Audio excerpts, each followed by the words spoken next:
I want to talk a little bit about our general plan. 2008 through that 2010 and 12 range was when the general plan was really coming forward for Santa Barbara, and it sought solutions to a lot of the housing and transportation issues that we had. The average unit density program, many of you heard about it this morning, many of you are very familiar with it. It sought to address some of those solutions. So the numbers up there, 1,000 units in the pipeline, roughly. We have slightly less than 40,000 built units, housing units in the city of Santa Barbara. So that tells you we're in like 1 or 2 percent points in terms of potential new units to come in on top of the existing housing stock. One of the keys for this, and you're going to see the parking theme over the next 15 minutes as I go, was really decreasing the amount of parking that is required. So in most cities in the US, the cities dictate to developers and architects how many parking spaces they have to put in order to get their project approved. And what Santa Barbara, through a lot of negotiation and discussion, as you all know, said 1 unit for AUD, 1 space per unit. I put that up there because it's been one of the critical pieces that has helped move the program forward, and it's going to be one of the critical pieces as we may be revamping the program in the near future. So we'll talk a little bit about autonomous vehicles. They are on the rise in terms of development, and that's going to have big impacts on parking. And then we have a local example of what's happening between 2010 and 2015 on the campus of UCSB. While enrollment went up, faculty and staff employment went up, the number of trips on and off of campus went down significantly. So 15% drop in trips on and off of campus. So what's happening there? We'll answer that question as well. Next slide.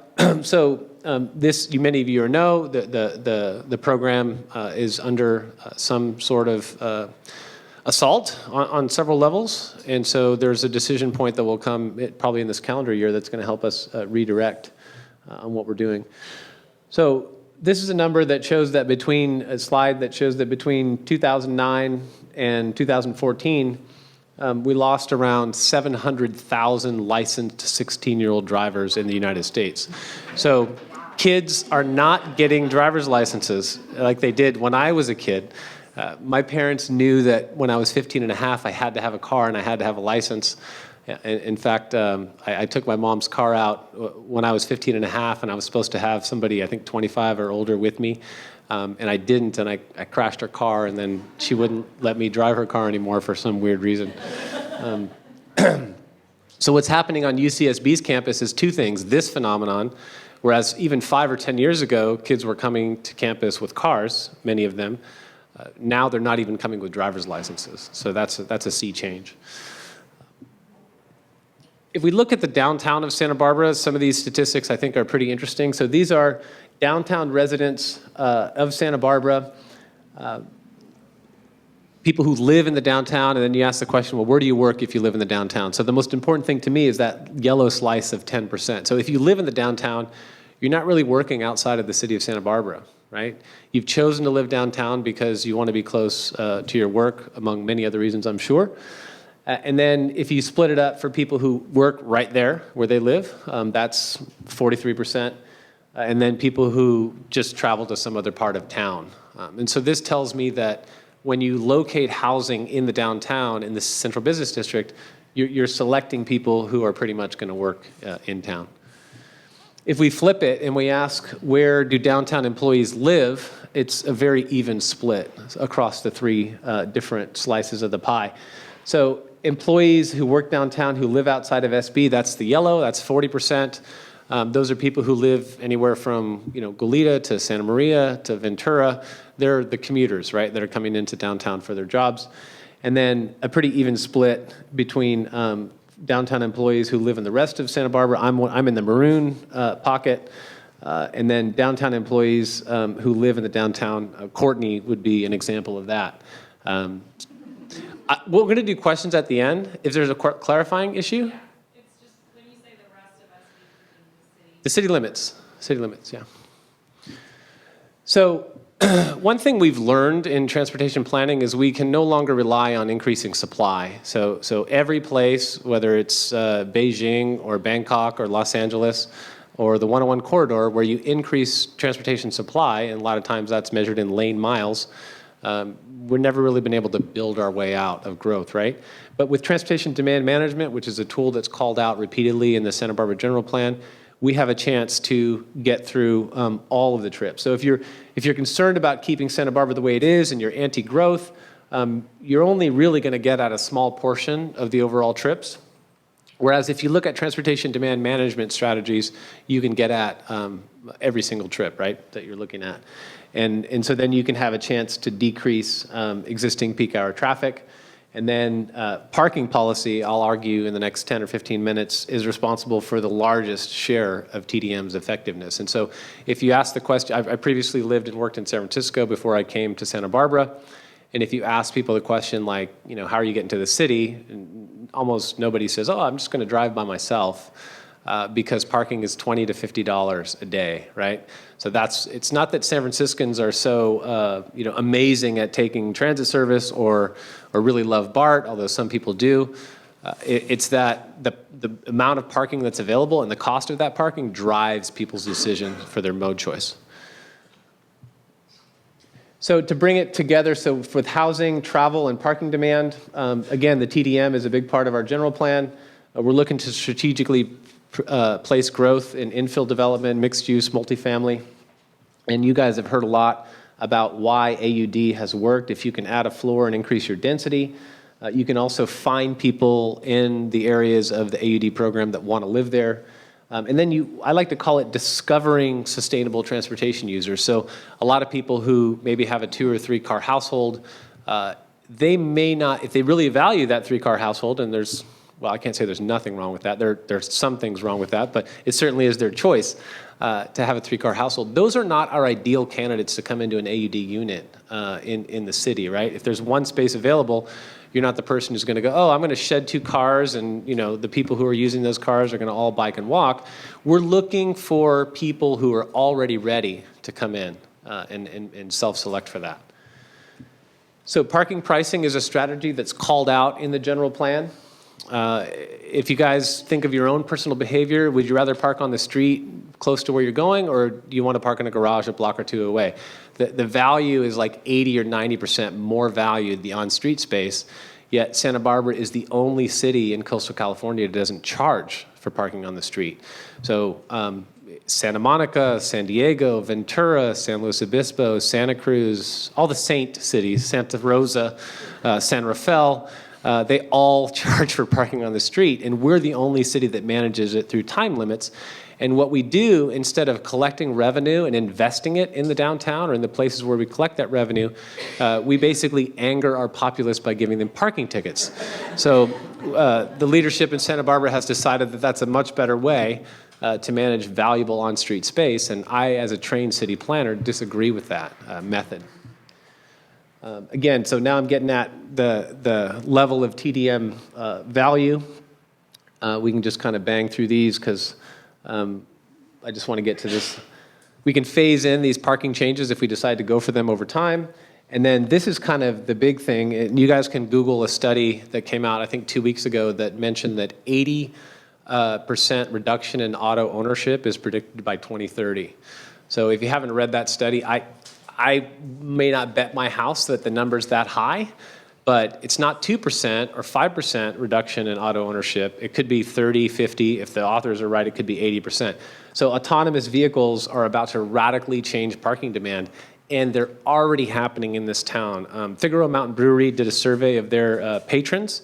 80% did not come by vehicle.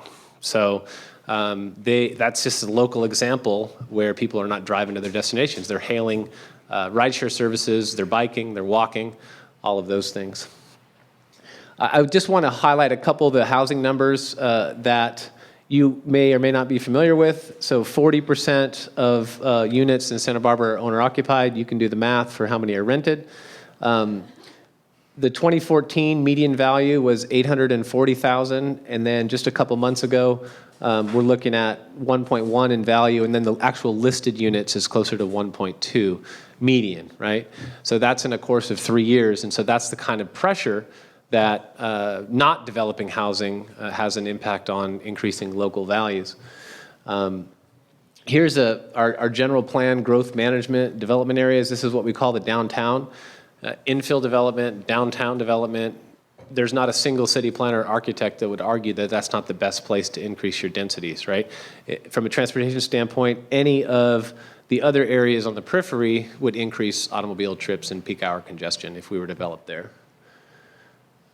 Here's a look at our AUD map. You'll probably see this multiple times. Some of you know it better than I do, but the crossed hatch area is where you can do your highest density development.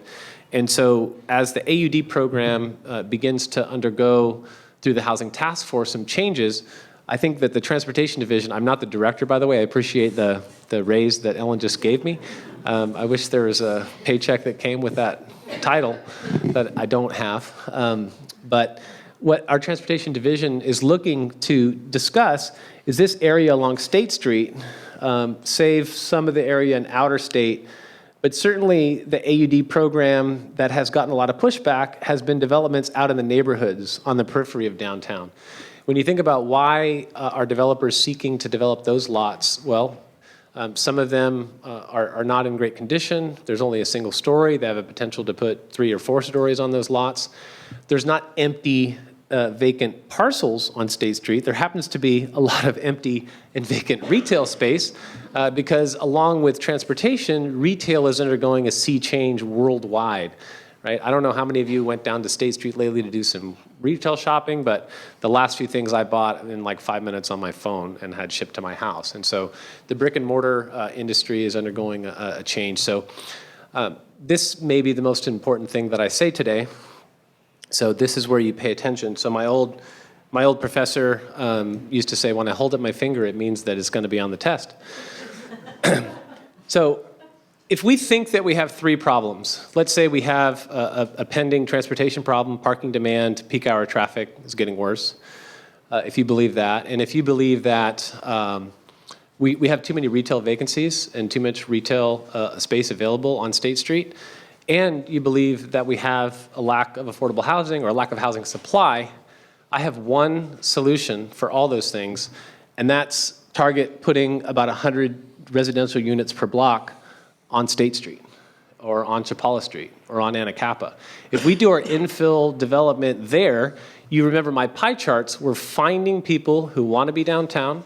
We're finding people who are not reliant upon the automobile, although they could use it for some of their trips. And so it really is, to me, a solution. And one potential tool to do that would be to flip the minimums, right? So instead of saying a minimum of 1 space per unit, maybe on the State Street core, in the State Street corridor, we could say maximum 1 space per unit. And we'll let someone like Ellen Bildston, who's an architect and draws up, plans, say, we're going to do a high-end density development, but maybe we only need to provide half the number of spaces per unit, because the other half, we're going to trust that economically we can sell or rent those to people who are fine using a Zipcar, biking or walking, maybe keeping a car in a garage downtown that they use occasionally. Lots of different tools and potential to change the direction of Santa Barbara. So I know you guys are going to see these otherwise. I'm just going to give you the numbers. So these are dwelling units per acre allowed in each of the different density zones through AUD. 63 is a lot for city of Santa Barbara's size, and really sticking to that 3 to 4 story range. And then I have some numbers that actually from April, I gave this similar talk last year, and this is what was in the pipeline. This is how many we had constructed.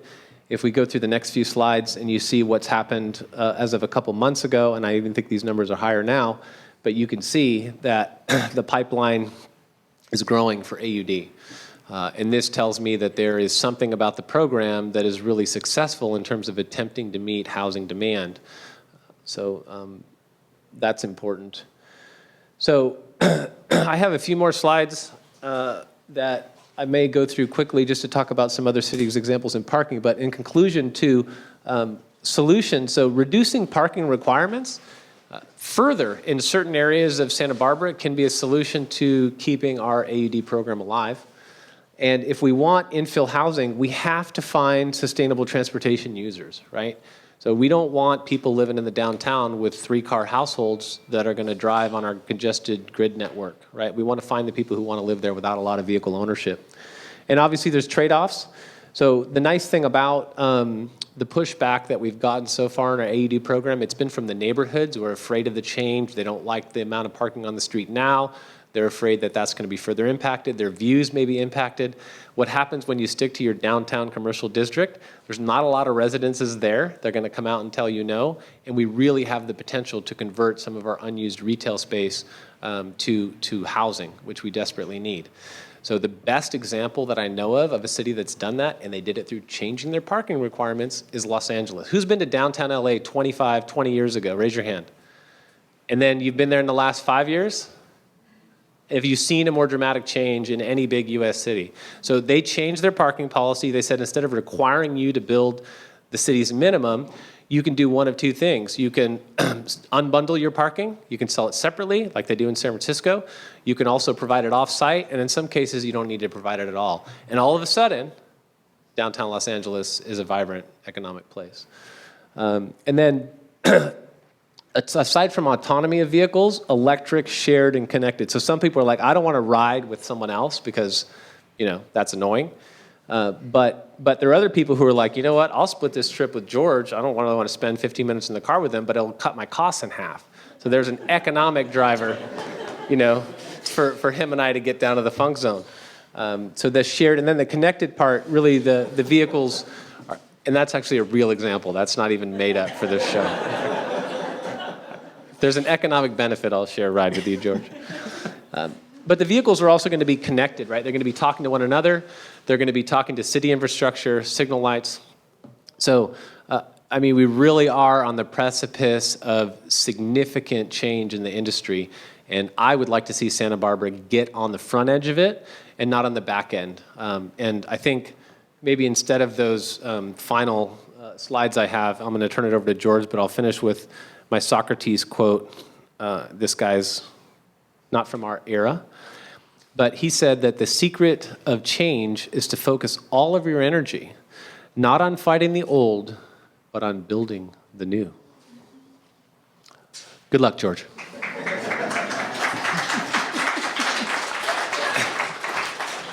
Thank you, Peter. Lots of great insights there.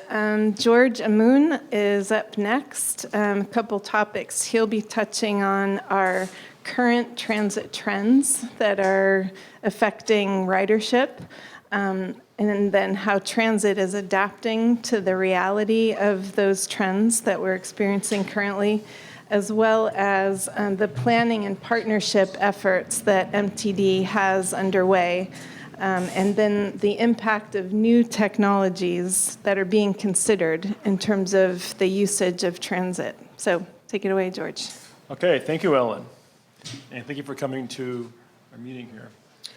As you may have heard, there's been a big decrease in transit ridership over the past couple years or so.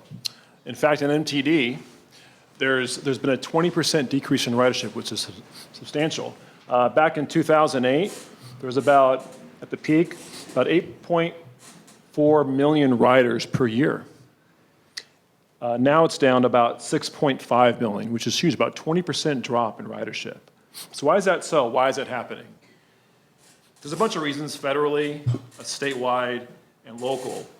Federally, more of like gas prices. They've gone down over the past couple years or so. They probably dropped about $1.50 since about 2011, 2012. There's new policies on immigration now. So a lot of folks who may be taking the bus now may not be in the country anymore, or they're not coming to the country anymore either. So that segment may not be riding anymore as well. It's much easier now to get car loans. Just about anybody now can get one, and it's easier to buy a car as well. There's been increased vehicle registration statewide. About a year and a half ago, there was a law passed that anybody that's over 18 pretty much can get a car license, and so a lot more drivers right now than there was before. Locally, Santa Barbara City College, which is a sixth of our ridership, their enrollment has dropped by about 7% over the past couple years. So that's also being removed from our ridership. The EF school, which is the biggest language school in town, their enrollment has dropped by about 32% over the past year or so. So they're a big user. So again, it's not just us. This is statewide. This is federal, across the land. And so what are agencies dealing with this now? So how are they adapting to this? So what they're looking at now, and I'm sure you've all taken Uber or Lyft, just about all of you, is that they're looking at more flexibility for the passengers out there. So for the past 50, 80 years, it's been fixed route service pretty much. You get on a bus line, you go somewhere, there's a certain schedule for that line, and that's how it's been for decades. Okay, now there's a changing trend where agencies are trying to keep up with Uber or Lyft per se by contracting with them now at certain hours of the day. Say, for example, that there's a late night bus service that goes from 9 p.m. to midnight. And it runs every 15 minutes, but there's hardly anybody users on it because it's late at night and you're getting maybe, say, 2 users per trip. Well, that's not very efficient for the transit agency. So they may contract with Uber or Lyft, then subsidize their ride, so it brings down the cost of that trip to bring those folks from a certain point, say in town, down to a rail line, a transit line, or maybe to a downtown core. So there's not too many now that are doing this. This is kind of brand new, but there's some cities in Florida that are trying this. There's one in Washington State. The first one in California is in Northern California somewhere in the Bay Area. We're looking into this right now ourselves as to how we can make this happen. Say you may live off of Cathedral Oaks and Patterson, and you have to take a line that goes down that way and then that way to get to downtown Santa Barbara. Well, maybe if there is an Uber that you get through MTD and you pay a low fare that's subsidized by MTD, and you take that down to, say, Old Town Goleta, and then take the 12X Express that goes to downtown Santa Barbara. So it's much more flexible. It'll come to your house, pick you up at your house or at a certain point, and then bring you to where you want to go. So everyone's kind of trying to keep up and trying to be more flexible with the times. There's also another way of doing this. There's Uber Lyft. There's also using your own buses like Ubers. There's a software called Double Map software out there now, and we'll actually be meeting with them next week to see if you can use your own buses to be like Ubers. Not quite as flexible, but say there might be some certain point in a neighborhood where a bus may come by, on-demand type service, where you call up MTD and goes, hey, I want to ride here and to go there. There may be like 7 others in that neighborhood who want to do the same thing about that same time. So a bus would come by and pick you up at certain parts of the neighborhood, or in one spot in the neighborhood, and then drive you down either to downtown, or again, say to downtown Goleta or downtown Carpinteria to bring you to downtown and back. So those are the kinds of more flexible ways that we and other agencies across the land are looking into to kind of get away from the becoming archaic fixed route service. Now the benefit too for that is that not only is there more flexibility for the passengers, but also we can use our resources more efficiently as well. Say that we reduce or that we take away that line that goes up through Patterson and through Cathedral Oaks, and that route may say cost say $100,000 a year to operate. Okay, but it costs us $50,000 instead to do Uber and Lyft type subsidies. So that saves us $50,000 that we can use elsewhere in the system where there's more demand. So it allows us as well to be more flexible with our own money and be able to put the resources where they may be more needed. Next, since this is a housing conference, I'd like to get into how we plan for development. Well, there's 2 things. First, there's more of the short-range planning. We coordinate heavily with the city of Santa Barbara, with County of Santa Barbara, with City Carpinteria and Goleta, and UCSB City College to see what's coming up with development. So a planner may call us and say, hey, there's 300 homes going over here off Los Caneros, or there's a big commercial development going over here in Carp and Linden or something. So we coordinate with them and we say, okay, we recommend that a bus shelter be put in because we need that much more use over here at this certain development. Or we may say, put some lighting in for the users, or put a much larger pad in for ADA use. So there's more of that short-term coordination we do when there's different kinds of development coming through. There's also more of the longer term that's coming through as well. One example is, as you all know, there's a lot of development going on Los Caneros just off the freeway. Hundreds of homes are going on there right now. There isn't really any bus service that goes up Los Caneros right now, though. There is along Hollister Avenue, but you got to walk all the way from near the freeway all the way down to the freeway, which can be not very convenient for people who want to use the bus to get somewhere. So seeing that coming, we're looking at maybe doing a little route change for some routes that may go up the freeway. Rather than going up Stork Road and over to use the freeway, we may go make a right on Hollister, make a left on Los Caneros, and go up to the freeway to capture all those people that are living there that may go to school at City College, or may go work at UCSB, or may work downtown and so forth. So we try to plan ahead as to where we see these developments coming. One really great example just recently that occurred is that you probably noticed over there at the Stork and El Colegio corner, there's a mini city going in built by UCSB. There's a lot of off-campus housing that's going on. Right now, there's a Santa Catalina that has hundreds of students living there. There's across the street from Stork, there's Sierra Madre that has, I think, 500 to 600 students plus some faculty there. And then right now, they're building San Joaquin housing. There's another 1,000 students right there. So those three combined on that street corner, that's over 2,000 people who probably want to take the bus to get to school, or want to go to Community Rail to go shop or see a movie, or to downtown on the weekend to go party. So we saw that coming years ago. So 4 years ago, we met with UCSB and we said, hey, that's a lot of people that's going on there. We should talk, because we don't want all these buses to get overloaded. And part of the problem is there's others who live in IV who may want to get to, say, downtown Santa Barbara who aren't students. And so if the buses get packed in between the intersection and, say, campus, those folks can't get on just to go downtown to go work or for a doctor's appointment or what have you.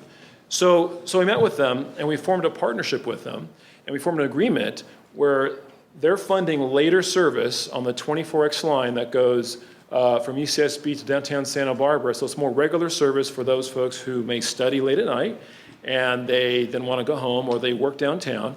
And they're also funding a brand new line called the Line 28 that goes from that street corner essentially out to campus and back, and up to Community Rail Marketplace and back. That's every 15 minutes during the daytime, okay? And UCSB is fully funding that line. So if we didn't see that coming, and we didn't plan for that 4 years ago, there would be a major problem out there right now with people complaining about they can't get on the bus, too full buses, things like that. So that's how we really try to be ahead of the curveball in terms of seeing things coming down the pike years in advance and to plan for it accordingly. Also, I'd like to talk to you about some new technology things that are coming up to MTD that we're really excited about. There's a term you may have heard called AVL, which stands for Automatic Vehicle Location. So what that is that every bus now has a GPS in it per se. Okay? Before, we didn't know where any of the buses were. We did through dispatch, of course. We kind of knew where they were. But in terms of trapping, that we couldn't really track them per se. So now we know exactly where they are and what time. So for you folks, what that means that there's an app coming soon, later this year, where you can get on your phone and know exactly when the bus is coming. Yeah. So you get to a bus, and did the bus already pass? Is it caught in traffic? What's going on here? So now you can know just by looking on the app here and see, hey, I'm stopped here. There's 2 buses coming, line 5 or line 17, line 4, and know when it's exactly going to arrive at the bus stop. There's also a feature for those that don't have smartphones, I guess dumb phones you call them, where you can text and know exactly when the bus is coming as well through a text that comes back to you. And every stop you'll see coming up will have one of these little green signs that says bus stop number, and you put that in and it tells you when it's coming. So that's one exciting thing that's coming for passengers. And for us, what that means is that when we know where all the buses are throughout the system, then we can know, okay, this line 24X is chronically late. Most of the time, I say 20% of the time, that's not good. 20% time it's late. So we can see, okay, where is it late? Is the whole line? Is it certain times of the day? Is it just certain segments? So this year actually is the first year we use a software where we're changing a bunch of timing of the lines in order to be more reliable for people, to try to get back some of that ridership that's being lost. So that's coming down the pike where we're using that software. There's also these counters on the buses, automatic passenger counters. So now, or in the past, we didn't know the loads at each stop. Now we know exactly who's getting on, who's getting off per stop. We can plan better. in terms of adjusting service throughout the system. There's also security cameras that are on the buses as well for safety reasons. If there's an incident, then we can always go back. It's amazing how stories change when we tell them we have video. You know, it totally 180. It's like, okay, that didn't really happen, did it? No, it didn't. Okay, thank you, we're done. There's also some bus stop announcements too that are being announced. If you ride the bus lately, that's on beta test right now, especially for the visually impaired where they can't see where the bus is coming. So it'll say, state and Mission, or state and La Cumbre, and so forth. There's also smart card technology that's coming. If you rode the bus and you're on some of the lines where there's students that ride them, City College and UCSB, and they have their reg card, it takes forever for them to go beep, beep, you know. So now what's going on is that we're getting some smart card technology adapted for them where they just have to show it. It's all based on proximity. So it's like boom, boom, boom. So if you've got 100 students trying to load the bus at once, it's going to be a lot faster than like that. So that's coming soon as well, which could make things more efficient for our system. Also, there's more electric vehicles coming. There's a 40-foot electric bus we have on order that's pending right now. There's also, you'll see out there soon, probably later this year, some 30-foot electric buses. You'll be seeing actually that the shuttles downtown on State Street and the waterfront will be changing. Those are very old, and there's no more parts for them anymore. They're archaic. Unfortunately, we got to get rid of those nice little cute buses. And we're putting ones that are similar on there that are electric as well. But you'll be seeing those type shorter buses as well as other 30-foot electric buses throughout the jurisdiction. So with all these new technologies and new apps and better ways for us to do things here at MTD, I think it's going to be a much better system for us to be able to plan and a much better system for you all folks to be able to ride it and be enjoyable and much more convenient for you folks to use. And thank you very much.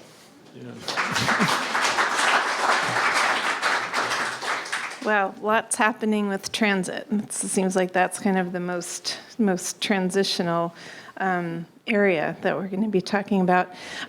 Next up is Ed France from the SB Bike Coalition. He'll be telling us about what current resources there are for bicycling available to people using it as a means of transportation, trends in bicycling, and the impact that technology is having on that whole arena. Commute considerations that people are inevitably making as they choose to bicycle all around town, and then impacts of the bicycle master plan, which is a huge recent development, as well as the possibilities of bike share. Thanks, Ed. Cool. Thank you so much, Ellen.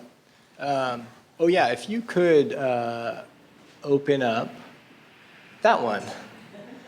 So I want to talk about bicycling and some of the ways that bicycling is going to improve in Santa Barbara County. But really within the context of the shifting transportation marketplace, or is what I'm going to try to articulate, transportation as a service, and how transportation as a service is not only the big trend in transportation, but also how bicycling and other alternative sustainable modes of transportation are going to benefit by transportation choice. I work for the Bike Coalition. By the way, right here in the front, we have Eve Sanford, who is our advocacy coordinator for the Bike Coalition. Many of you know her, get the chance to work with her. If you move to the next slide. So we do 3 things for the Bike Coalition. We work throughout the county. We do education for bike traffic safety. We're actually in 18 different schools. I'm proud to say that in 9 schools, we are now helping train PE teachers to teach their kids how to ride bikes, which was no longer a norm, and how to ride them safely in multiple grade levels. Our vision is that learning to ride a bike and doing so safely is a normal part of being a kid in Santa Barbara County.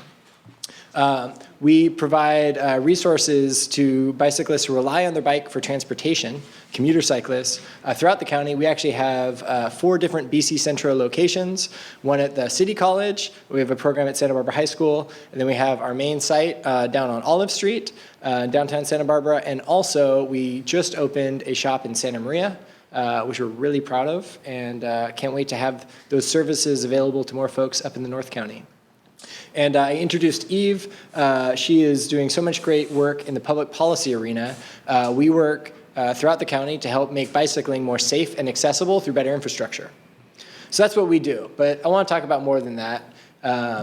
Basically, sustainable transportation is not the continued increase in individual motor vehicle ownership and use, right? And actually, one of the slides that Peter presented, luckily, kind of actually go back, luckily actually attacks this, because this is the previous assumption that really almost all of our transportation planning is kind of based on, is that we're going to continue to increase using individually owned motor vehicles. And that's just the way it is. But actually, like this Boswell sort of study, for example, actually says not only is that not going to happen, but we're going to see peak individual car ownership in just a few years. And actually, the trends that are coming through technology and through the market are kind of dispelling this notion, which I think is actually essential for our transportation planning, and also in relating to housing, how we think about parking, how we think about our built environment, because things are shifting, and I want to challenge some of our preconceived notions. So if you go to the next slide. So, in transportation, we know that motor vehicles are the least efficient means of getting around. We've done a lot of great things in terms of increasing the fuel efficiency or the fuel type of individually owned motor vehicles.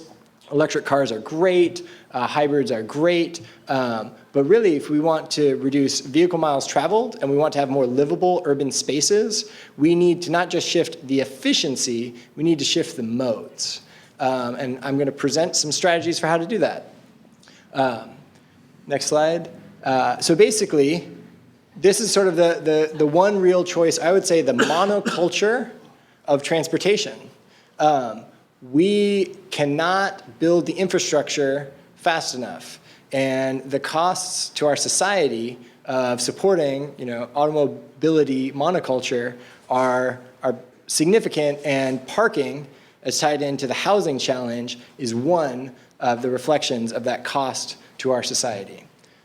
So if we kind of move forward, how can we become competitive?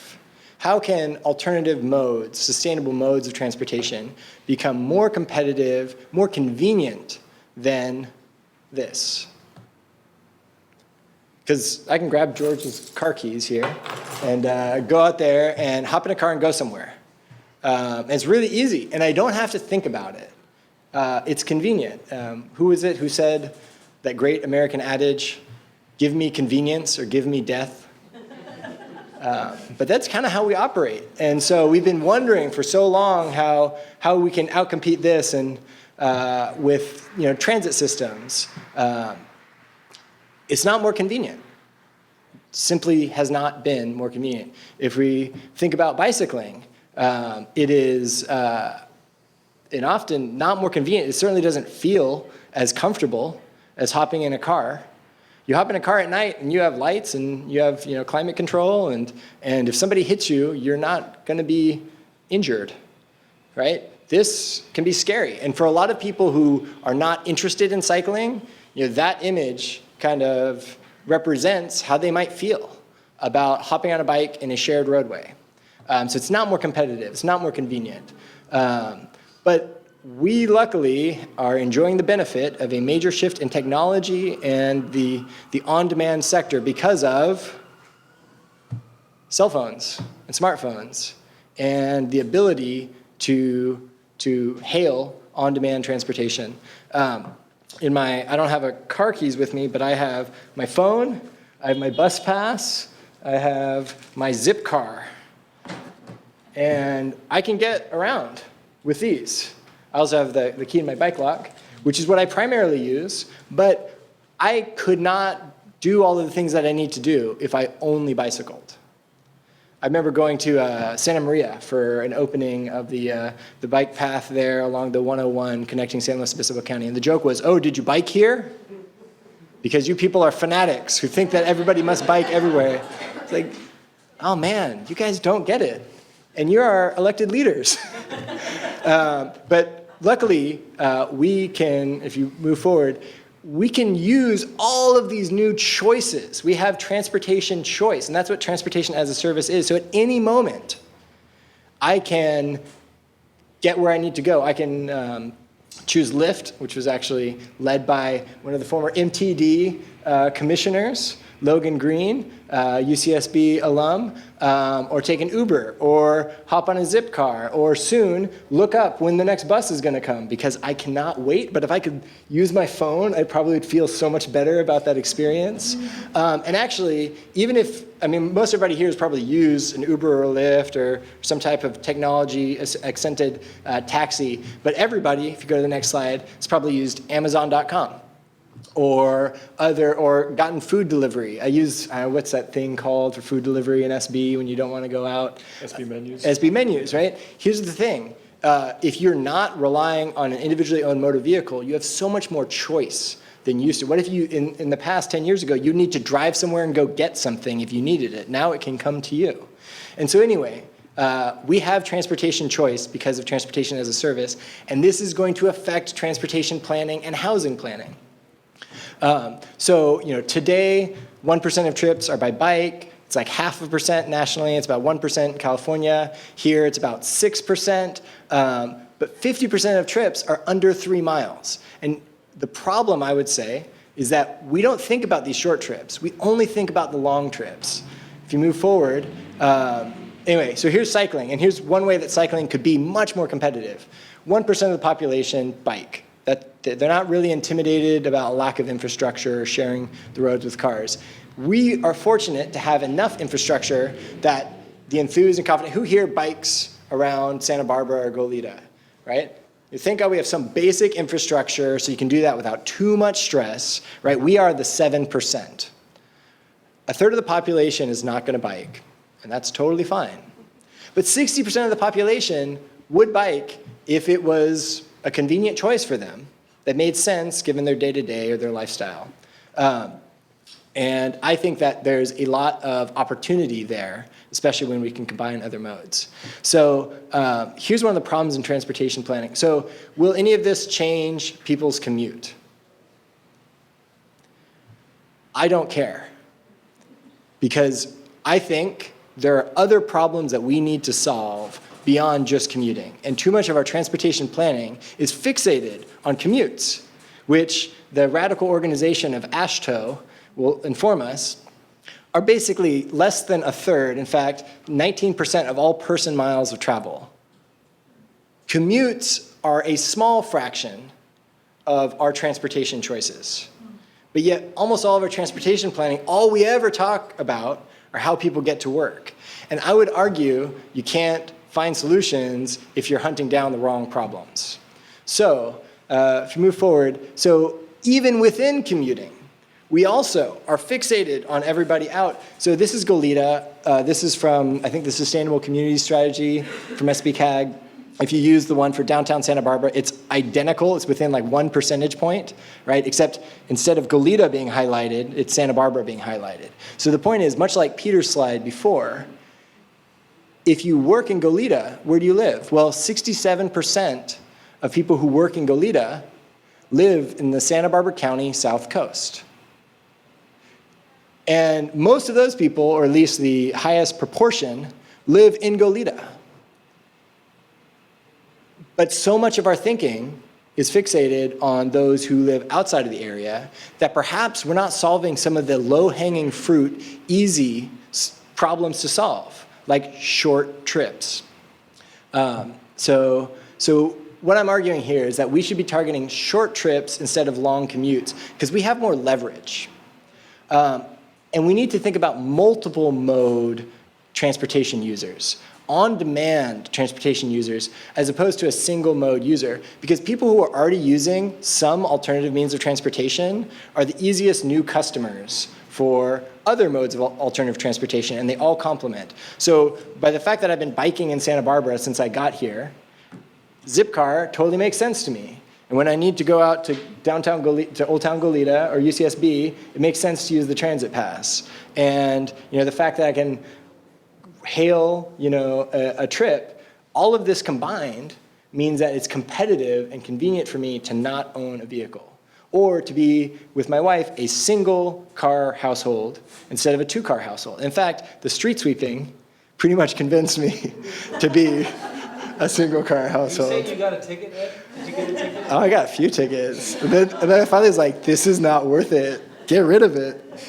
Anyway, think about, and in terms of cycling, think about the 60%, not just the 6% that are currently going. So I want to race through some of the ways that bicycling is getting better. Thank you to Peter Brown, the staff of the city of Santa Barbara. I'm seeing Jessica Grant, the 2,000 people that gave input into such an arduous public process. Let's race through this top 10 list. Number one, by the way, Eve Sanford, thank you for putting this all together. We are having a complete network of the bike system, and we're addressing the gaps, which, by the way, were disproportionately in downtown Santa Barbara. The areas that most have people who bike and where you most need those connections are where most of the gaps in the system were. And the plan really starts to address those. The Bike Boulevard, this actually, we have an Aliso Street now combined with, yay, who here is familiar with the Bike Boulevard? So see them in Berkeley, Portland, San Luis Obispo. This, for a lot of people, especially in terms of family-friendly bike connections, are superior to a lot of other bike infrastructure. And we are gonna have a connection all the way from La Cumbre Junior High out on the west side, down Chino, over Mitchell-Terena, over to Sola, all the way by Santa Barbara High School, pivoting it out down to Aliso Street, all the way down almost towards Coast Village Road, towards the municipal tennis courts there. That's something like 5 miles of arguably the most important bike route in the city, which is the crosstown route for the city. We haven't had that. And we will. It's funded. It's coming in 2020. Green bike lanes on State Street, on Haley Street, on Coda Street, on a small section of Mitchell-Terena Street. You all have seen this out in Goleta. As a cyclist, it's really nice when you're in a space and it's pretty clear, like, hey, this is my space. And also, by the way, green bike lanes cue to people who are interested, like, oh, that's a bike route. The California Coastal Trail, or the California Bike Route, is one of the coolest recreational and cultural resources that we have. It also just so happens to be a great connector for people commuting in the South Coast because we live on the coast.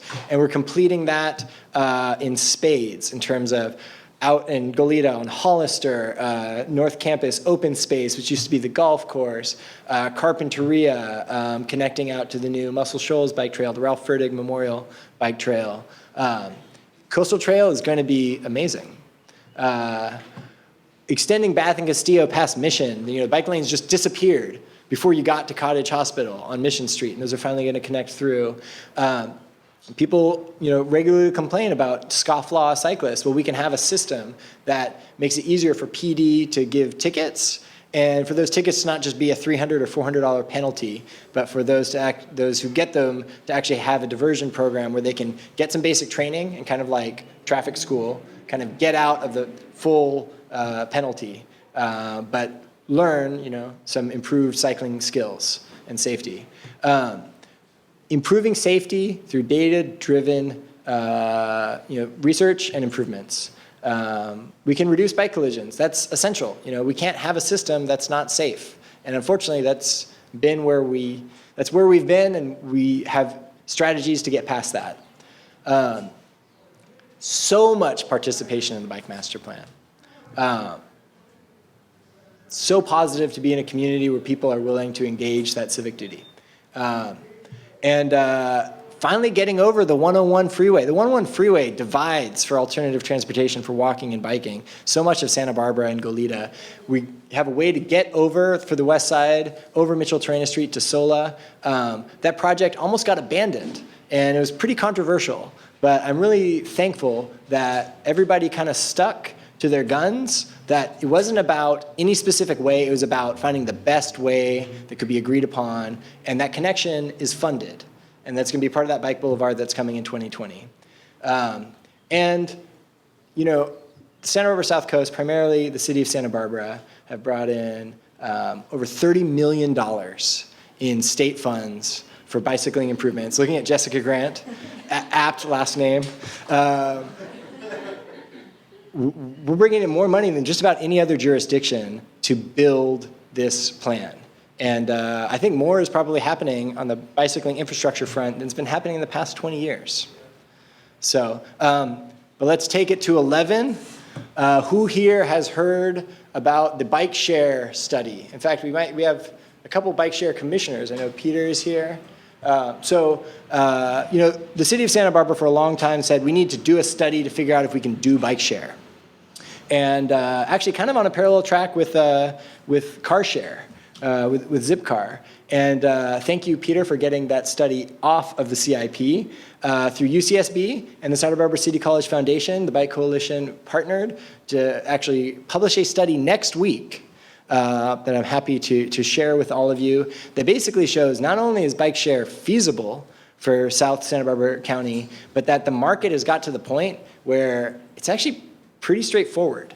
It's gotten cheaper and it's gotten much easier because we don't have to cite all of those heavy kiosks, because Generation 4 of bike share, bike technology puts the GPS and the technology on the bike itself, so that you only have to have a few kiosks in a system to support a wide area. Santa Monica Breeze, Hulu Breeze, bike share is an example of this. Bike share totally makes sense for the downtown Santa Barbara environment and for the UCSB Isla Vista environment and potentially into Goleta as well. And again, it's another on-demand transportation option that serves more people, not just diehard cyclists, and that increases multimodal users who are the people who can live in a residence that isn't completely built out for 2 cars per unit. Anyway, moving forward real quick, bike share. Thank you, Eve, by the way, tremendously for your work on the bike share study. Jack Ferry, you win, Rick Thomas.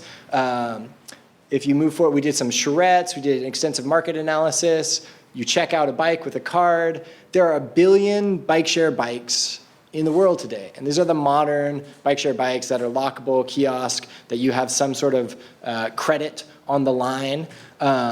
Primarily, they're in China, but increasingly across the US. And this is just another example of how we have more transportation choice.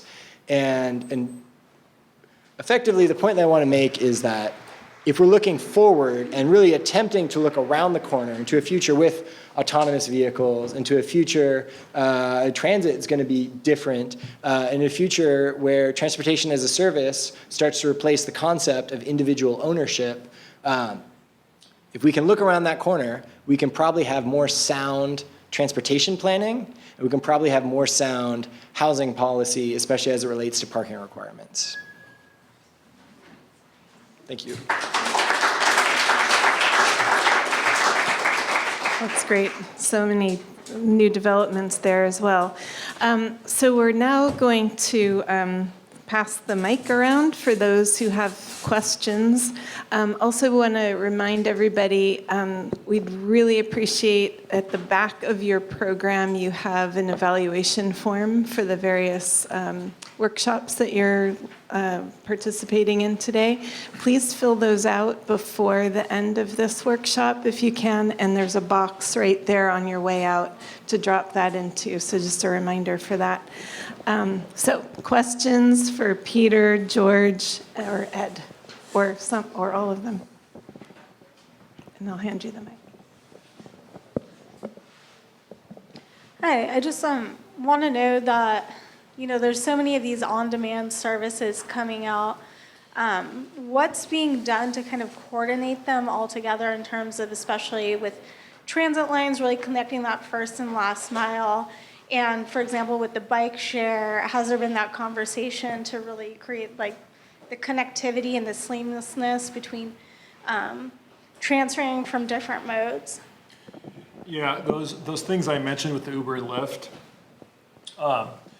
and with using your buses as Ubers per se, those are things we're just initially looking at. We're kind of seeing first how others are going to play out with that. Actually, with Uber and Lyft, there was a letter that was sent out by the Federal Highway Administration saying to those agencies that are contracting with Uber and Lyft, saying, hey, that's great that you're starting to look at technology, but also be careful with what you're doing because you're using federal public money to subsidize a private company to move people around. And there's certain issues with that are coming to head right now, not only with that, but also with ADA too, about using public money for that.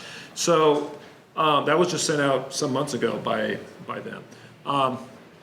We're kind of seeing how it's going over the next 6 months to a year and a half, and watching it. We're not sure if we're going to be doing any of those things, but if we do, you raise a great point, is that at some point, we don't want too many options out there, I don't think, for the public to get confused or overwhelmed, and it'd be great if the agencies came together and coordinated these things together so it'd be more seamless to go from one mode to another, or from one part of town to another, and so forth. So for us, we're not quite there yet, but if we do decide to do that, I think it'd be great, for all of the governments to get together and coordinate on something like that. I don't know if you need to say on top of that. One just funny question that we did a brief presentation to one of the Goleta City Council subcommittees, and somebody asked the question, can you put the bike share bike on the bus? And the answer is no. Because the point is that you don't put your bike on the bus. The point is that the geographic saturation around your start and your destination, so that it's seamlessly, you get, again, it's the individual ownership versus just being able to pick something up and go. And of course, MTD has been an active partner in the Bike Share Study Commission, and I really see that as a huge, easy addition to the first and last mile, especially around the transit center and around like UCSB and downtown Goleta.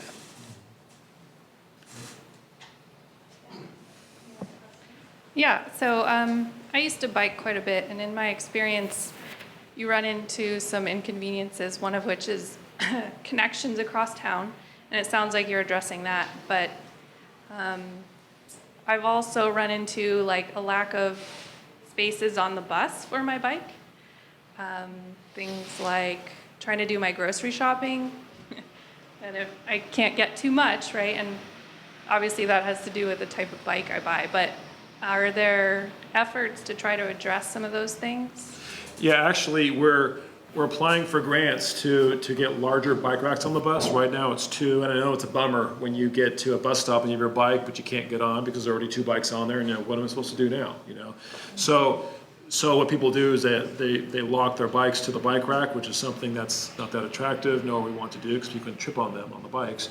So we are applying for grants now actively to try to expand that to 3. Actually, the law actually didn't allow for 3, because there's only a certain amount of space you can have in front of a bus. And so 2 was the limit, and then a law was recently passed where now you can go up to 3 bikes. So we're going after grants in order to retrofit the buses so there's more space. We're also looking into putting bike racks near bus stops. One of the most highly used bus stop is the one across the street from Santa Catalina now, which is on El Colegio and Camino Corto. I mean, you go there at 9 in the morning and you have 150 students there waiting to get on a bus, and some walk across the street, but some come up from, say, Del Playa, which is, blocks down. So, and they lock their bikes to the shelter, and it doesn't look too well, and again, there's a tripping hazard. So we're planning on upgrading that stop to have much more shelters, because there's so many people, more waiting area, but also potentially to have a bike rack next to the shelter, so folks can just park their bike there, lock it, and then we're working with UCSB in order to have their community service organization maintain the bike racks. Because many times when you have bike racks, you get skeleton bikes after a period of time. Someone steals a tire and they leave the bike there. So we're working with them to have, for them to maintain those racks as well. So yeah, we're trying to get more capacity out there for bikes because we know it can be real limiting right now, basically. This question's for Ed. I've noticed in certain cities in California who have adopted a more bike-friendly culture that they've made adjustments to the traffic regulations to accommodate that. For instance, allowing maybe a California stop instead of a full stop, or what they call as an Idaho stop, which might be a yield as opposed to a complete stop. Would you potentially foresee, if Santa Barbara is going to become more friendly toward a bike culture, would that potentially change some of the traffic laws as well? Great question. This is sort of a big controversy within the bike world, especially because traditionally bike advocacy has been kind of like cycling diehards. And one of the concerns is that bicyclists might actually, as has happened in some places, just like one real example in the US, but the right to bicycle on the public right of way was taken away. And there's a belief that that actually could happen. And there's a whole movement called vehicular cycling. And the whole point of it is you are exactly like a car in how you behave in mixed traffic. And that's just kind of one of the shifts. Long Beach is a good example of this. As they're building more protected bike infrastructure, how people ride that is different than if you're riding just in shared streets. Peter, you might have a take on this. Yeah, I think the fact that the bicycle boulevard became one of our primary tools in the bike master plan recognizes, and again, you could believe in it or not, but it's Newtonian physics. It's like physics of movement on Earth. It's a theory. Gravity's a theory. But the theory is that when you're working hard to pedal forward, that momentum is costly to you, and you don't want to lose that when you come up to an intersection. So in the bike boulevard design, we are making it such that cross traffic has to stop. Vehicles will have to stop or turn off at the bike boulevard. It's that 5-mile network that Ed was alluding to. But bicyclists can go straight through. So I see that in Santa Barbara's crosstown connection option as probably going to happen sooner than changing the California Vehicle Code. Mickey, oh, sorry.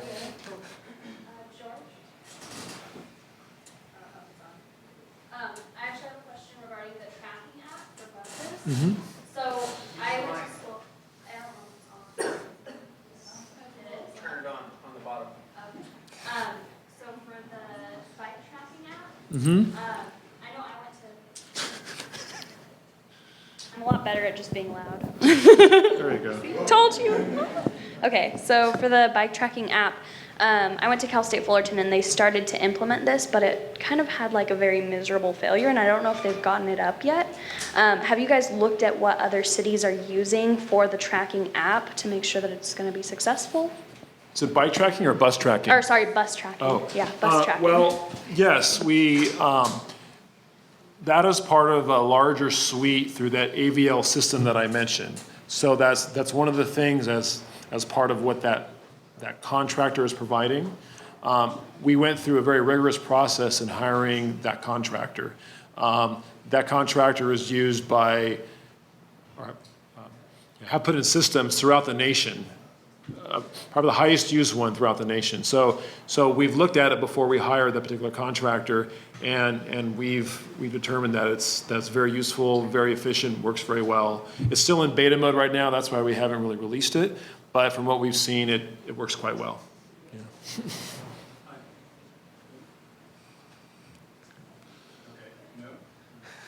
we go. I think this is it. So I guess, Ed, there was a chart that you had initially that was showing on the far end, it was showing the power, electricity used for different modes of transportation. Yeah. And on one end was bicycling, and then there were trams, and then there was walking. And I was just curious, it seemed that how are trams lower energy use than what trams are in these problems? Or what is it that's I think that's like, actually, I need to outdo Peter here on this answer a little bit, like, and then man invented wheel.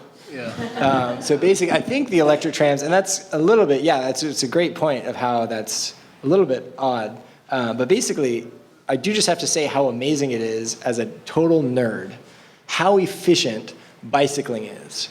It is the most energetically efficient machine that man has ever devised in terms of propulsion. And we are more efficient than almost the entirety of the animal kingdom, save for a couple of birds and a couple of fish in terms of applying like caloric energy towards movement. Anyway, you see how much of a nerd I am. I'm sort of like a politician in a sense. I ask one question and you. Oh, how's the show? I answered the question that I wanted to answer. The answer to your question, and I think the metric everyone should think of is calories per mile or calories per kilometer. And so the reason why the electric tram or a light rail line that was in Ed's graphic would cost more energy is because it takes a lot of energy to move. Even though you can fit a lot of people in there, if you look at the total amount of calories required, it doesn't compete with biking or walking. And No, it was. The tram was more efficient than walking. Than walking. okay, so then that's only for, I think those are the urban electrical systems that have, like Mexico City and Tokyo, that have the massive amounts of people. So if it's the number of calories, per unit traveled per person, then you can get like, I don't think that's the average tram. That's probably some high-end, high-user trams. I'll make up a different answer. That the amount of, it was related to a liter of gasoline, I thought. Which is calorie of energy. No, it's not, I mean, there's a calorie value for that, but if you count up all the gasoline that's used to get our food, which we eat in order to bike, it's not working anyway. So let's keep the mic on. So we're recording this. So I know you guys all have loud voices and we can hear you, but the point is so that it's recorded when we replay it, because you really will be silent on the recording. I'm suggesting totally out of my own head. It's on. That the amount of gasoline used in bringing us the food that we eat in order to pedal the bike is greater than the amount of fuel used to power those trams. If that were true, then that would explain. So Mickey, that's a great point. There has been research done on that, and I'll answer this again, kind of answering the question that I wanted. So if you have a high meat and red meat diet, you're absolutely right. However, if you actually have a sort of relatively low meat, low animal protein diet, that's actually not the case at all, and that we can be very efficient in our food systems, and the efficiency there is pretty huge. However, to boil it down to the things I want to say, in the environmental movement, if we're trying to just reduce our energy use and our carbon footprint, the two most important things that we have agency to do each and every day are to eat less meat and to drive less, and hopefully, bicycle or walk as much as we can. But we're talking about structural problems here, so. I have a question. With the bike share, what's the next feasible funding solution? Thank you, Jessica Grant, for that question. So the bike share, we're going to release a study next week, which just shows a basic scenario of a system that could work effectively for the South Coast. So UCSB and Isla Vista, downtown Santa Barbara, and then expanding into Goleta, Nolita, eventually a coherent system for the South Coast. And what's great is that since the time even that we started the study, the marketplace has shifted dramatically. There are some companies that come in, they tend to be sort of the low end that actually wrap up your capital costs along with ongoing costs. Actually, Eve has helped do a study of 4 different or 5 different vendors at UCSB.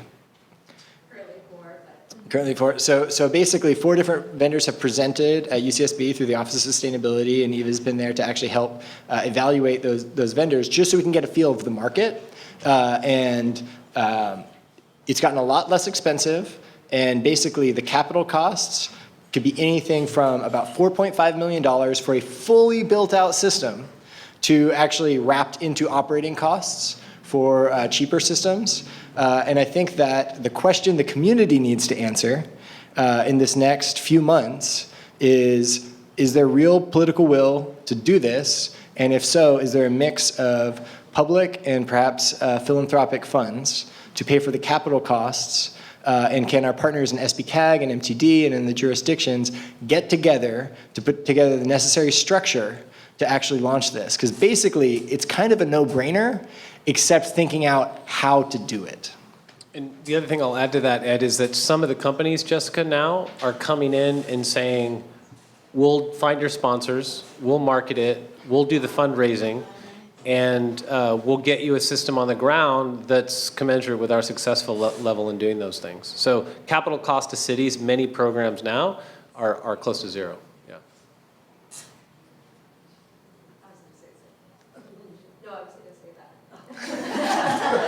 Our telepathic connection. There are a lot of people in this town and everywhere who are younger than I, but older than most of you guys, for whom biking is not necessarily an option. Would you accept, as part of the biking community, electric bikes or other additionally externally powered bikes? I was once physically attacked by a guy, I was going to say kid, but he wasn't a kid, on the bike path, because I had a tiny little scooter with a little motor on the front, and I dared to use a bike path when it was legal. And he physically attacked me, and I've been afraid of bike riders ever since. Actually, Mickey, I'm sorry about that experience. And actually, Eve Sanford from Bike Coalition can answer that really well. So I would just say I'm really sorry that happened, and I hope that, oh my gosh, I hope that you were okay. So the state of California recently passed a bill that legally sort of allows electric bikes on bike paths and in bike lanes, and there is a speed limit to that, and I want to say it's 25 miles per hour. It might be 15. Is it 15? Okay, I was like 25, that seems high. Yeah, so It is 25 kilometers an hour, though. Oh, okay. So yeah, I would say that expect to see more electric bikes in general, like coming online, like as that technology and the battery and drivetrain systems for those are becoming a lot more efficient. They're becoming more popular as a tool, and I think it's something we should embrace. And I know that Pedigo Electric Bikes is set to open a store in Santa Barbara this summer on Haley Street, and that's a really interesting tool to see that will be available for people, just one more transportation choice. Yeah. And the other thing I'll say that relates to your question, Mickey, has to do with how many people need to shift. So you're right. There are a bunch of people who, and Ed had a graphic, I don't know if it was 30 or 40% of people, they're just not going to ride. They don't want to ride. It's not for them. That's fine. What we're talking about in managing the transportation system as a tool to develop affordable housing, for example, are small shifts. So we're looking for the people who are willing to make the change, whether it is, in that commute from Ventura to Santa Barbara, the peak hour clogs up 101. It would only take about 5 or 10% of those trips to change in order to keep free flow. So the same thing is true with really having a successful bicycle infrastructure system that gets our number from 6 or 10% up to 15 or 20%. That amount of shift of people who are not taking their former mode and are now riding their bikes can have big impacts on parking availability, on peak hour congestion, and those type of things. So we don't need to get everybody to do it, just the right users. Great. Yeah, this question is probably best for George, but I agree with you that you need the intensive downtown housing in order to facilitate the sorts of multimodal transportation that we're going to need to see. But the reality is, I don't think that market and economics are going to support that. I mean, I don't want to be a cynical wet blanket here, but I just don't see that happening rapidly enough. And you're going to still see that commute, particularly from Ventura County up here and then also from the north. So with that said, what is the future of the South Coast Coastal Express with VCTC and the recent contract negotiations with Roadrunner and stuff? Do you foresee that service remaining into the future? Because I can tell you from personal experience and then from seeing others who rely upon it, it is a really nice amenity for those who cannot afford to live up here. So, Yeah. Is Brian Breslin still here in the crowd? He's from SBCAG, or maybe Peter Imhoff. You can give an answer if you'd like. But start out. That's a complicated question and answer. It is a great service because it provides the regional service from Ventura. I mean, there's those that live down there who come up here and back and forth. Obviously, that's why the freeway is so congested. And those buses provide a great option to not have to drive. You sit in the bus with Wi-Fi and you take your trip. I believe, unfortunately, they're, Peter, cutting down the service a little bit because of limited funding. And it's not us who currently manage that service. It's down to VCTC manage that service. It'd be great if there'd be more service on there, but I can't give you a good answer as to what the future of that service is. I know there's some talks about different contractual changes in the coming years with that, whether it be still managed by VCTC or by maybe us and in Santa Barbara region or by SBCAG. That's currently being discussed amongst the agencies.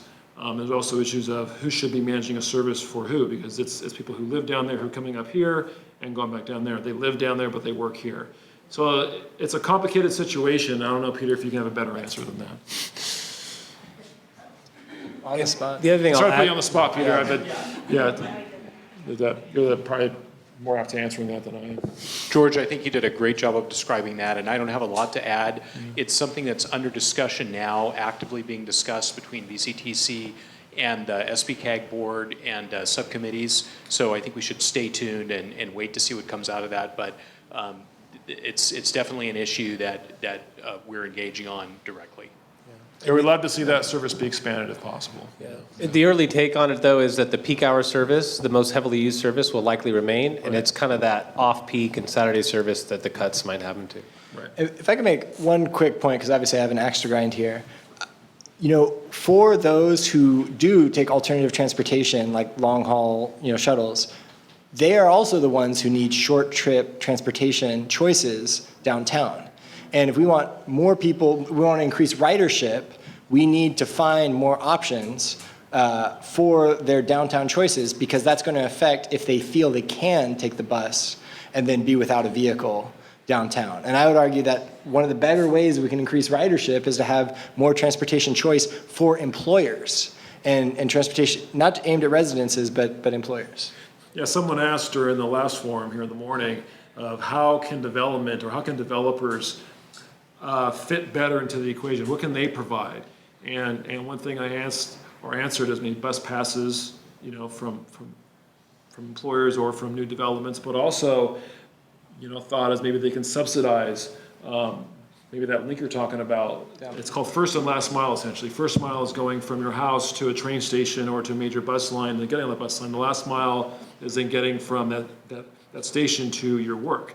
So it's almost 3 trips from start to finish, and it could be kind of not very convenient if you're trying to get somewhere on time.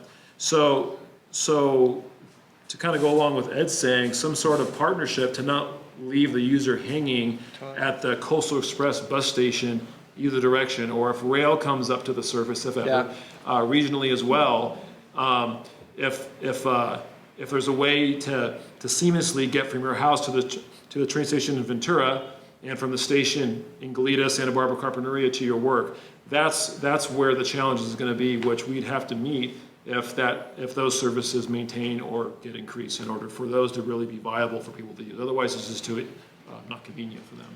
And I just have to say, it's more than just first and last mile, because there's errands, there's lunchtime, there's work meetings that maybe your employer expects that you're going to use your private vehicle and then be reimbursed for. And that's where the Zipcar, bike share, and other transportation options need to be improved.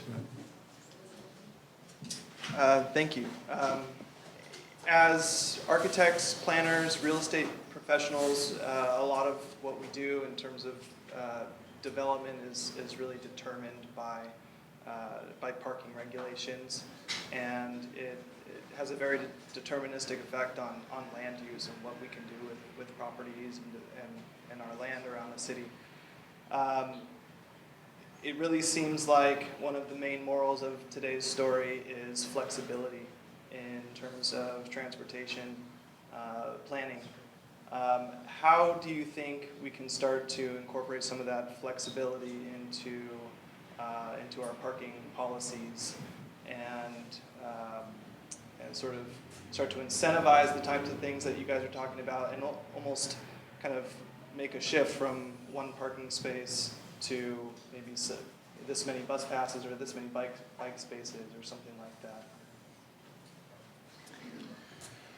I think that the way those discussions are happening, the AUD Housing Task Force is meeting next week, and there'll be more public hearings at the Planning Commission and at the City Council. So for those of you in real estate development, property development, architecture, I know some of you have been really involved, but I would consider upping your game and really getting in touch with the people who are making the decisions on the new zoning ordinance, on where the AUD program goes. I know that the people who are critical of the program, their voices have been heard. There's proposals on the table to put a moratorium on building in the AUD program, which to me doesn't provide more housing of any type. So I personally wouldn't recommend that.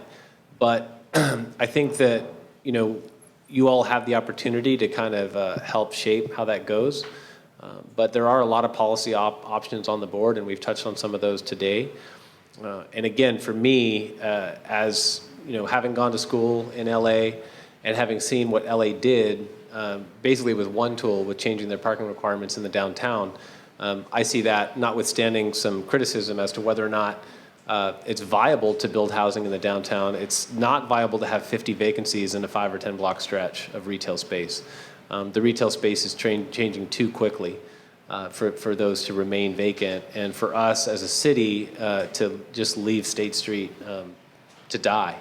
There's too much retail there now, and there's not enough housing. If I could just add one thing to that. UCSB is the example that you cited with a 15% drop, despite the fact that they're growing. I don't understand why UCSB continues to be an anecdote, as if they're like in a far off place when they're right here. What have they done in terms of decoupling parking for their developments? And, what citizens commission that helped make those decisions, which they needed made because the coastal commission was working in the background. So in order for them to grow, they had to make these concessions with the help of 20 or more citizens. Absolutely, and Sun did great work, and that work needs to happen downtown too. It needs to happen in Goleta. Why is Goleta building parking at the level that they are? They're not investing in the same type of thing that their neighbor, not half a mile away, has proven the concept of the value of. Thank you all for all the comments and the questions. We've got one last question over here, and right after we're done here, we need to head over to the main room for the plenary wrap-up discussion about the impacts of housing and on businesses locally.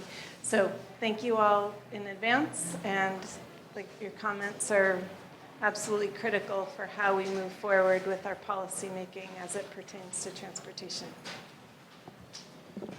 This is about State Street. I hear people mention closing off State Street from traffic. Is that something that's been discussed? Maybe it's my ignorance of the city's process, but has that been discussed? It's been discussed for about 40 years. So it's kind of the most common question we get asked. And I think the most appropriate answer is, when can we do it? We can do it when we have enough housing on State Street to support it, right? So closing main streets can work, but it can only work when you have a vibrancy there that's basically centered around 24-hour housing and people who live close enough to be down on the street, doing the shopping, doing the patronizing, running their errands. If you close State Street, say for a 5-block stretch now, it could be great for 8 hours of the day, but then the other 16 are probably not going to be great. So that's I think the best way to make that happen.